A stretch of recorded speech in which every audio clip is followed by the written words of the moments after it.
السلام علیکم ناظرین، سیاست ٹی وی کے عالمی خبرنامے میں آپ کا خیر مقدم ہے۔ میں ہوں جسیم نظامی۔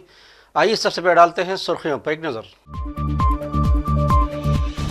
غزہ میں وحشیانہ نسل کشی کا سلسلہ روکنے کے لیے عالمی برادری اور عرب قوم عملی کردار ادا کرے، حماس کا مطالبہ۔ تازہ حملوں میں 120 سے زائد نہتے فلسطینی شہید۔ پاکستان امن کے لیے ہندوستان کے ساتھ مذاکرات کے لیے تیار ہے، پاکستانی وزیر اعظم شہباز شریف کا بیان۔ روس اور یوکرین میں جاری جنگ کے درمیان ترکی میں کر رہے ہیں براہ راست مذاکرات، یوکرینی صدر کو زیادہ توقعات نہیں۔ امریکی صدر ٹرمپ کو یو اے ای کے اعلیٰ ترین سول ایوارڈ آرڈر آف زائد سے نوازا گیا، محمد بن زائد کی امریکی صدر سے تفصیلی بات چیت۔ تو یہ تھی سرخیاں میں خبریں تفصیل سے۔ اسلامی تحریک مزاحمت حماس نے کہا ہے کہ قابض اسرائیلی فوج غزہ میں وحشیانہ نسل کشی کا سلسلہ جاری رکھے ہوئے ہے۔ تازہ حملوں میں 120 سے زائد نہتے فلسطینی شہید کر دیے گئے۔ حماس نے واضح کیا کہ اب رسمی بیانات اور زبانی مذمتیں کافی نہیں رہیں، دنیا کو چاہیے کہ سخت اقدامات کرے، قابض ریاست پر پابندیاں لگائے اور اس کے جنگی مجرموں کو عالمی عدالتوں میں کٹہرے میں لائے۔ پیش ہے اس حوالے سے تفصیلات۔ اسلامی تحریک مزاحمت حماس نے کہا ہے کہ ظالم و قابض اسرائیلی فوج غزہ میں وحشیانہ نسل کشی کا سلسلہ جاری رکھے ہوئے ہیں۔ فضائی بمباری، توپخانے کی گولہ باری اور آگ اور بارود برساتے جنگی طیاروں کے وحشیانہ حملے رہائشی علاقوں، پناہ گزینوں کی خیمہ بستیوں، اسپتالوں اور پناہ مراکز کو نشانہ بنا رہے ہیں۔